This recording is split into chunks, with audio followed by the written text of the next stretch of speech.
Hello, everyone. Good morning. Yes, it's morning. What time is it? 11. Yeah, about to be noon. But I'm just checking in just to say what's happening now. Well, we do know that judge, federal judge, stated that they had to fund the SNAP. Okay. Yes, we've seen several orders come down from federal judges, but the point that I'm trying to make is that a lot of orders that have come down from the federal judges have been ignored. So, did this happen? I hope they are abiding by the order and they are doing what the order instructed them to do. But also, I hope that if they do not, that there will be the consequences of contempt of court, and then they will have to endure the consequences thereof. How about that? Oh, good morning, prophetess, Prophet Tasha Global. Um, I am still hanging on. There are a lot of my friends that one of my friends and coworker, her church did a shut-in from 10 to, I think she said 6 this morning, a prayer shut-in. And of course, we sent what we wanted to put on the altar. Again, I did to from 3 p.m. to 4 a.m. because I kind of forgot and I posted something. I said I wasn't posting, but I'm telling you, it's so hard for me to not post because it's like I'm trying to stay in the know, but I'm not trying to stay in the know because I needed a break because it was so very overwhelming.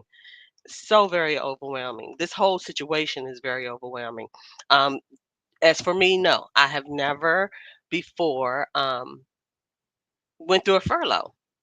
I haven't been through a furlough. I haven't been through a RIF.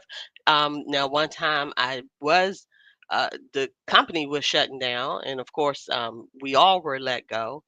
And I didn't have to do what they call unemployment. I did that, and that was like in 1999. And so there are options. I hope that some of the federal government people have exercised the option of actually filing for unemployment. And yes, you will have to pay that back once you are paid, once we do open. I do want you to be aware that they hit the gavel again on yesterday. The man that's in the House of Representatives that's supposed to be a speaker of the House, but not the speaker of the people, he hit the gavel and said that they will still be out in recess from next week. From what, November, I think he said October 31 till November 8th. So, or November 7th or 6th, whatever. This whole week, they're not coming back. They are not coming back. So, the gavel was struck yesterday. So, what does that mean?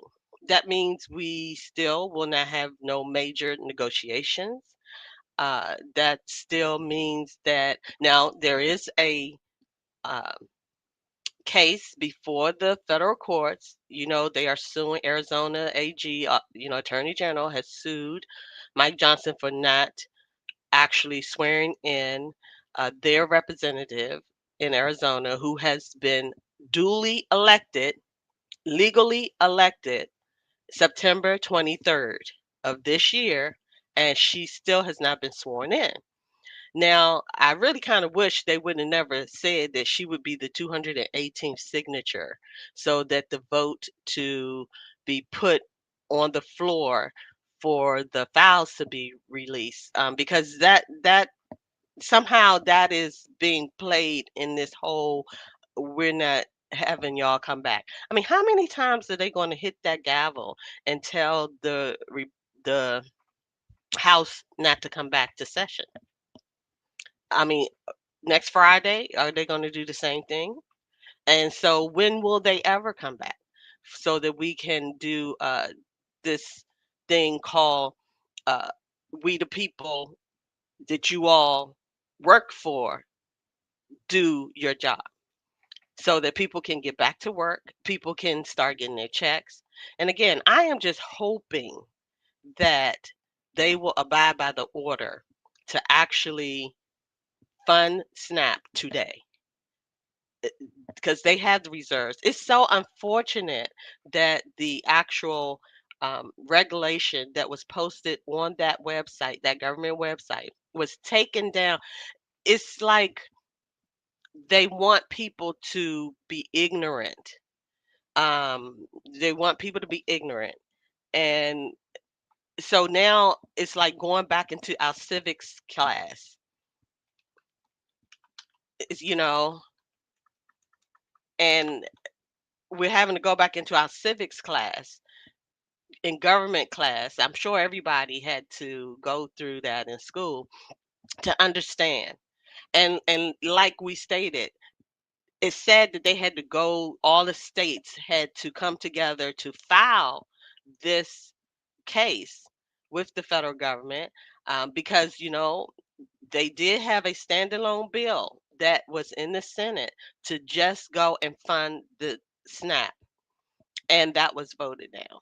So, and we need to make sure we are getting the full picture, the whole picture, both sides. Okay. At one point, they were saying that the Democrats voted no 12 times, but then no one said that the Republicans also voted no 12 times. So it's like, come on, let's get the whole picture so we understand what is really going on here.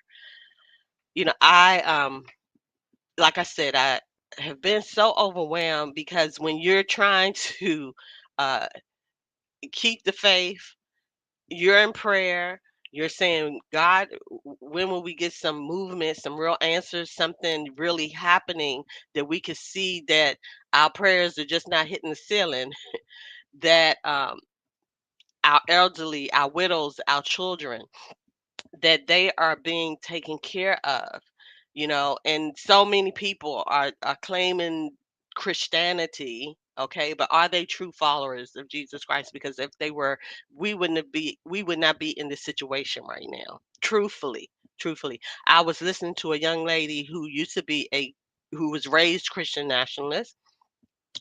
She even went to Liberty University, and she was stating, they pick and choose what they want to abide by. But she said there's over 2,000 verses or references to taking care of the widows and the children. And of course, we know when Jesus himself said, when I was hungry, you didn't feed me. When I was naked, you didn't clothe me. When I was in prison, you didn't come and visit me.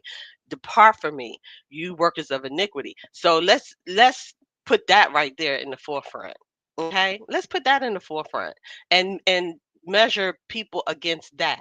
No, we're not going to judge, but let's measure people against the actual word. Okay, and against if you are truly a follower of Jesus Christ. Okay, and we do recall how he felt about the Pharisees and the Sadducees. And I kind of feel that the Christian nationalists are kind of right there. They are right there, the Pharisees and the Sadducees. And Jesus went in turning over tables and told a lot of them, you are the synagogue of Satan. Okay? So let's think about that. Now it's time to try the spirit by the spirit. Okay? Now it's time to put out discernment in full action. I'm just kind of tired, and I have been on and off of YouTube or posting or whatever for a minute. I just go on and off. But when I feel led, I'm going to come on. I don't know if I should be on more often, but right now I got I got the time. I got the time. Okay. So I'm just asking that we continue to pray. And that was another thing. I had posted, where are the mega churches that need to collectively come together and pray, but also collectively say, okay, since we're doing the tithe thing, where's the meat in God's house for the people who may or have gone hungry? I commend Jamal Bryant for saying, I'm suspending uh, offerings. You all give to each other, give money to each other, because there are definitely needs in this church, and then also bring food. So where are we doing that? Where are these big, I've always had kind of like an issue because when we had all these disasters, and why did the schools had to open up their doors to house people when we have these big huge mega churches that have plenty of room? I never really fully understood that. Okay, so, and they're not your house, pastor, bishop. They are God's house, and it's for the people. Okay, so again, I just have a lot of questions, a lot of concerns, just wondering, what's up, what's up, what's really happening now. So I just wanted to jump on here and just say, hey, we got to do better. We got to do better, and maybe that's another reason why we're dealing with this situation, to bring light on what is actually happening in the church of God, okay? God's church. What is really happening? Are we really believers and followers of Jesus, or we just what they call puffing stuff? You just puffing out words and then stuffing the money that you get from the people into your pockets. I wonder if that's what's really going on. How many millionaire pastors have said, let me go and pay some rent for my congregation, my congregants that are having issues? How many have you heard of any yet? I don't know. I'm glad about the food situation. I mean, everybody is talking about let's feed, feed, feed. But you also have to realize there are people who are not getting any paychecks and that have been living from paycheck to paycheck without any savings. And let's not, condemn people who don't have savings. Anything can wipe out a savings. A situation happened with me that wiped out my savings. I had started trying to rebuild the savings, but it didn't get to 3 months, So we have to really show empathy and compassion for people. I mean, that's what would Jesus do? That's where we have to just back it up and start saying, what would Jesus do? And then act accordingly. Okay.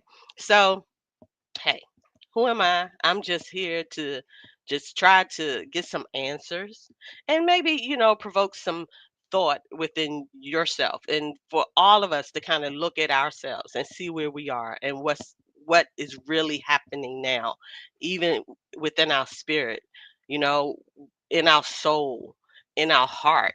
Where's our heart for real? You know, because the heart can be deceitful. So what is really happening in our heart right now? Let's think about that. And we see what's happening in the hearts of some of these elected officials. We see what's in their heart. Okay, you want to cry that this is a Christian nation when we are far from it, based on the actions and what is actually happening. Talking, it don't mean nothing. Talking is cheap. Actions is what makes things happen. And if we're not doing the right actions and moving in the right way, it's all cheap. It makes no difference, and doesn't help anyone. If anything, we and many others are being harmed, and that is not where we should be going. So that's all I wanted to do, and thank you for coming on, those that came on Facebook, and Miss our prophet Tasha Global, who is an awesome, awesome woman of God for certain. So you all be blessed. Have a great Saturday. I may be back later. I may be back tomorrow. Who knows? But I just want to continue to pray for everyone because we all need it. I'm asking you all to go to your churches, go to your pastors, and say, hey, we need to call a day of prayer or whatever, and even do maybe possibly the shut in. Because I think collectively, if we storm to heaven, then some things will be moved. As God says, if you humble yourselves and pray, turn from your wicked ways, then He will heal the land. And this land needs to be healed beyond healing. Okay? So be blessed and have a great day.